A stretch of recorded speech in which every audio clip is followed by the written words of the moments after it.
좋아요, 구독.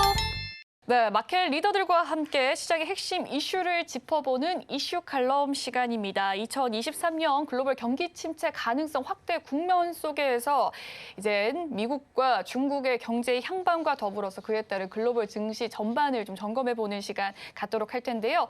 오늘은 미중산업경제연구소 조용찬 소장님 나와 계십니다. 어서 오세요. 예, 안녕하십니까. 네, 오랜만에 뵙습니다. 네, 새해 복 많이 받으십시오. 예, 새해 복 많이 받으십시오. 네, 감사합니다. 이야기를 먼저 중국부터 해보도록 하겠습니다. 네, 중국의 이제 충절이 언제 시작이 되죠? 네, 충절은 내일부터 시작이 되고요. 네. 일주일간 진행이 됩니다. 하지만 중국에서는 지난주 토요일서부터 춘윈이라고 해가지고 네. 춘절 특별 운송 기간에 들어갔는데요. 40일 동안 중국이 현재 상당히 빠른 속도로 이동을 하게 되는데 무려 연 인원 21억 명 정도가 이동을 하게 되고요. 또한 국내 여행을 하는 사람들이 3억 명을 넘어서 4억 명 가까이 된다고 합니다. 그렇군요. 아무래도 이 네. 때문에 전 세계 심옥이 중국의 코로나 전염이 되고 있는 상황 속에서도 과연 안전하게 갔다 올 수 있는가를 보는데요. 다행히 이번 중국에서 유행하는 코로나 같은 경우에는 전염력은 상당히 강하지만 치명도는 좀 상당히 떨어진다고 합니다. 이 때문에 중국을 비롯해서 홍콩, 우리나라와 관련해서는 중국이 춘절 연휴 끝나고 나서 3월 달부터는 경제 정상화에 대한 기대감으로 인해서 우리나라 증시로 외국인들이 새해 들어서 2조 2천억 정도 순매수에 들어오면서 지수를 5% 이상 상승시켰고요.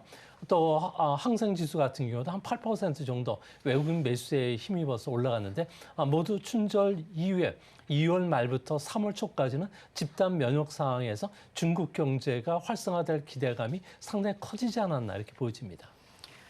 네, 그렇군요. 내일이면 중국 춘절이 시작이 됩니다. 이제 설날 같은 개념이라고 하는데 이제 점차적으로 중국인 해외 여행이 재개가 되면서 이 경기 회복에 대한 기대가 있습니다. 그에 따른 경제 활동 재개가 이루어질 것이다라는 긍정적인 이야기를 들어봤고요.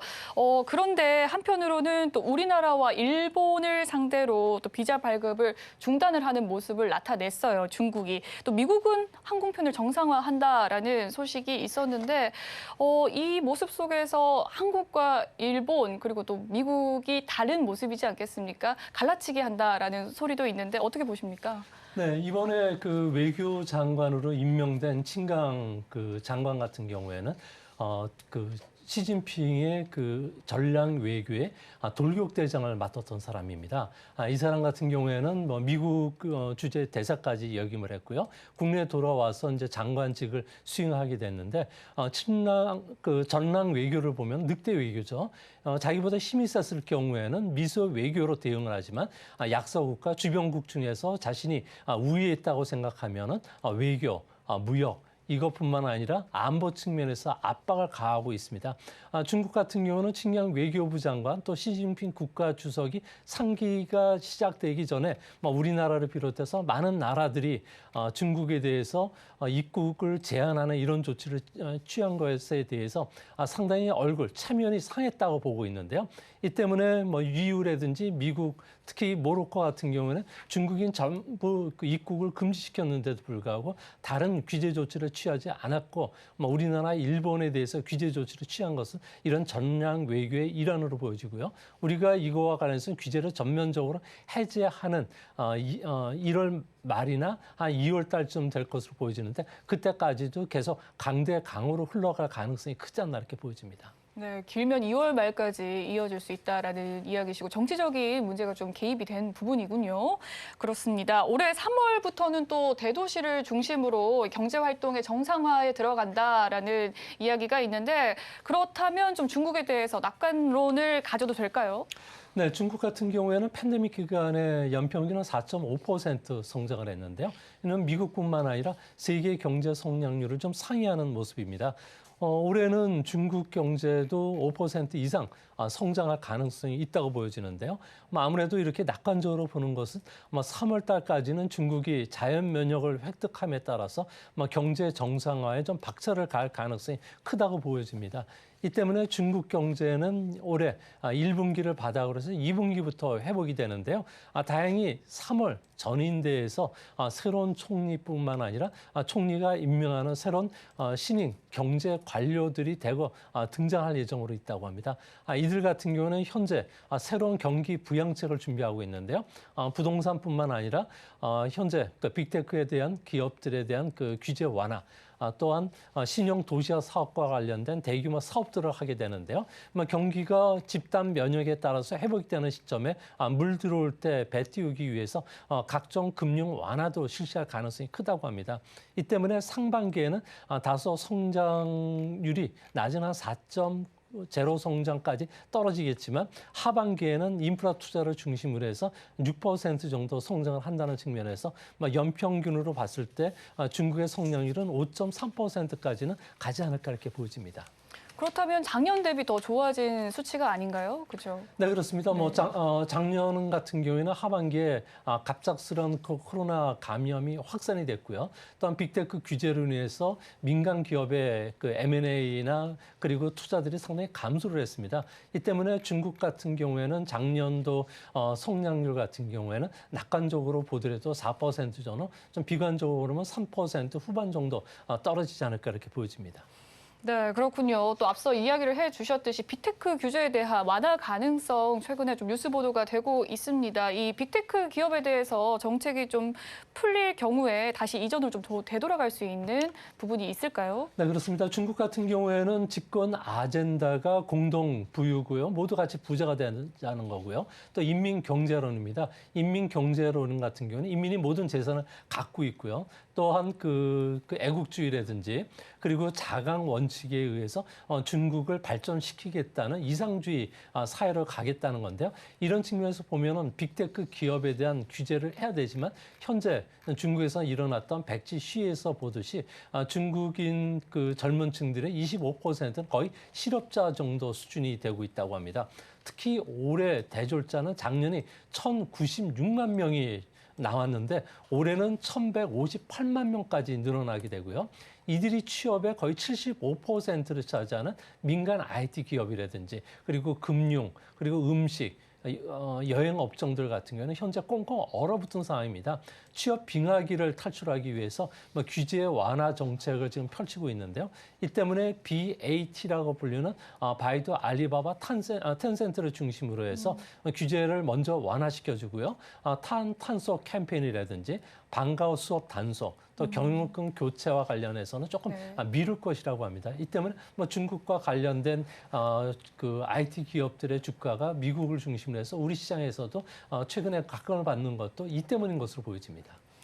네, IT 기업을 좀 중심으로 이 규제 완화의 가능성 지금 농후한 상황입니다. 그 이후의 전망에 대해서 살펴봤고요. 계속해서 IT 이야기를 좀 더 해보도록 할게요. 이 핵심인 반도체에 대해서 중국이 미국에 좀 패권에 경쟁하는 구조인데 이 굴기 정책을 축소시키기로 결정한 이유가 무엇입니까? 네, 중국 같은 경우는 1,000억 달러에 달하는 그 반도체 보조금을 중앙정부 차원에서는 지급을 이제 중단시키기로 했는데요. 아무래도 눈에 띄는 성과도 없었고 부정부패가 계속 만연된 상태고요. 근데 미국의 그 첨단 기술 제재에 맡겨서 이제 더 이상 반도체 굴기를 펼칠 수가 없고요. 중국 정부가 이야기했듯이 반도체 자금률 70% 이상 끌어올리는 게 현실적으로 불가능하게 됐기 때문에 그렇습니다. 중국 정부는 항공이라든지 석유화학, 조선처럼 자원을 집중시켰을 경우에는 반도체 같은 경우에도 세계 제조 강국이 될 것으로 봤지만 반도체만큼 글로벌 공급망 사슬에 편입되어 있는 그 산업이 없었다는 측면에서 더 이상 반도체 굴기를 펼치기는 어렵다고 봤던 것으로 보여집니다. 이 때문에 앞으로 반도체 산업과 관련해서 한국처럼 제조 강국이 되는 것보다는 자신이 집중적으로 키워야 될 우주 항공이라든지 AI 그리고 그 로봇이라든지 군사 분야와 관련해서 집중시킬 것으로 보여진다는 측면에서 최근 그 외국인들이 한국과 대만의 반도체 기업들에 대해서 집중적으로 매수하는 것도 이 때문인 것으로 보여집니다. 네, 이야기 살펴봤습니다. 이번에는 미국 이야기를 좀 해보도록 할게요. 어제 미국의 소비자 물가지수 발표가 됐습니다. 좀 예상치보다 둔화가 되는 모습이었는데 증시에 영향 어떻게 끼칠까요? 네, 지금 현재 중국도 이제 어느 정도 안정이 되고 있고요. 또 네. 미국 같은 경우에도 가장 큰 불안 요인이었던 금리 인상과 관련해서는 아무래도 물가 상승 압력이 분명히 줄어들었고요. 또한 물가의 순간 풍속을 알려주는 전월 대비로 봤을 경우에 이번에 물가는 0.1% 마이너스로 빠졌습니다. 이제 앞으로 물가는 고점을 찍은 것으로 보여지고요. 또한 이뿐만 아니라 지난주에 발표됐던 고용 지표들 같은 경우에도 경기 침체 신호를 보여주고 있기 때문에 이번 2월과 3월 달에 금리 인상은 0.25% 정도로 그칠 것으로 보여지고 또 이 때문에 경기 후퇴 우려로 시장에 갑작스럽게 편입된다는 것은 아무래도 연준이 생각했던 것보다도 빠른 속도로 금리 인상을 중단시키고 올해 중에 금리 인하에 나설 것으로 보고 있기 때문인 것은 아닌가 생각이 됩니다. 네, CPI 지수 발표에 따른 앞으로의 경제 전망에 대해서 이야기를 해주셨습니다. 좀 낙관적인 전망을 해주셨는데 이 물가 상승 압력이 좀 감소가 되는 분위기긴 합니다. 국채 선물 시장에서는 연준보다 좀 앞서서 금리 인하를 이 국채 선물 시장에서 전망을 하고 있는 상황인데 연준과 시장과의 금리가 다른 이유 무엇입니까? 네, 연준 같은 경우에는 올해 금리를 빨리 작년이었죠. 작년 금리 네. 인상을 빨리 했어야 되는데 아무래도 이거와 관련된 정책 실기를 했습니다. 이 때문에 시장뿐만 아니라 월가 같은 경우에는 현재 FRB를 대상으로 해서 늑대 소년이라는 얘기를 하고 있는데요. 그래서 정책과 관련된 코멘트를 거의 믿지를 않는 분위기라고 합니다. 특히 현재 모든 경제 지표들 ISM 제조뿐만 아니라 서비스 지표도 악화되고 있고요. 네. 고용 지표도 이제 서서히 둔화되는 그런 측면에서 봤을 경우에 이제는 물가 상승 압력이 리스크가 중요한 게 아니라 경기 후퇴 리스크를 더 중시하는 그런 모습을 좀 시장이 반응이 좀 빨라지지 않나 보여지고요. 특히 경제학자들 같은 경우에는 올해 중에 경기 후퇴 확률은 65%로 보고 있습니다. 또 전 FRB 의장이었던 앨런 그린스판 같은 경우도 자신이 자문해주고 있는 ACM 회사의 웹사이트를 보니까 가장 가능성이 높은 결과로 경기 후퇴가 찾아올 것이라고 경고했는데요. 이 때문에 앞으로 미국 같은 경우에는 개인 저축들이 현재 1조 7천억 달러에서 가파른 속도로 지금 둔화되면서 소비 감소에 나설 수 있는 상황이고요. 이 때문에 연준 같은 경우에도 앞으로 물가가 안정됐기 때문에 고용 극대화라는 목표를 위해서 정책 방향을 돌리지 않을까 이렇게 보여집니다.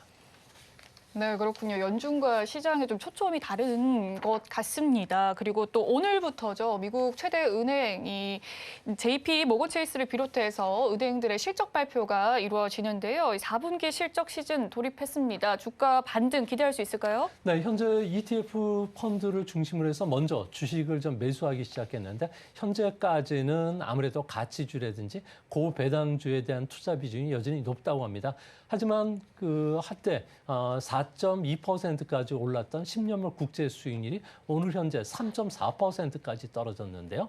금리가 떨어졌다는 것은 성장주의 밸류에이션 가치를 높이는 측면에서는 앞으로 성장주에 대한 기대감이 좀 커질 가능성이 큽니다. 이 때문에 우리 증시에서도 먼저 낙폭이 과대했던 종목을 중심으로 들어오면서 산타넬리는 찾아오지 않았지만 까치넬리가 지금 찾아오고 있는 상황인데요. 하지만 이번에 반등이 찾아오더라도 반등이 좀 제한적이지 않을까 보여집니다. 아무래도 미국 경제 같은 경우는 3분기까지 경기 후퇴 리스크가 여전하고요. 또 빅테크 기업의 고용 해고가 실적 증가까지 이어지기 위해서는 좀 더 시간이 걸린다고 보고 있기 때문에 그렇습니다. 현재는 기업들 실적이 급속도로 좀 나빠지고는 있지만 시장의 전망치보다도 눈높이가 조금 맞추거나 그것보다 좋아진다면 성장주와 관련해서도 주가가 언제든지 반등할 수 있다는 점에서 너무 비관적으로 보실 필요는 없을 것으로 생각이 됩니다.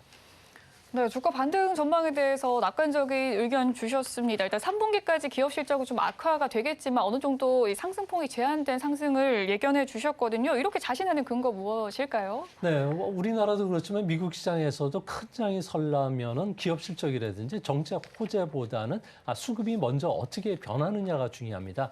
미국의 가장 주식시장의 큰 손은 머니마켓 펀드인 MMF 쪽입니다. MMF 같은 경우에 자금이 수입됐을 때 과거 IT 버블 붕괴 이후 리먼 쇼크 이후에 보면은 MMF 펀드 쪽이 들어오면서 미국 증시를 큰 장을 세웠는데요. 현재 MMF 펀드의 수익률이 3% 후반이었는데 급속도로 국제 수익률이 떨어지기 때문에 이 수익률이 떨어졌을 경우에는 위험 자산으로의 편입 비중을 좀 더 확대시킬 가능성이 크다고 합니다. 이 때문에 연준의 금리와 관련된 정책 방향이 구체적으로 변하는 시점, 그리고 경기가 바닥을 치는 시점에서는 본격적으로 장이 형성될 수 있다는 측면에서 하반기 3분기를 바닥으로 해서 주가가 반등할 거로 봤는데 이것보다는 좀 빨리 찾아올 가능성이 현재 점점 높아지지 않나 보여집니다. 좋아요, 구독!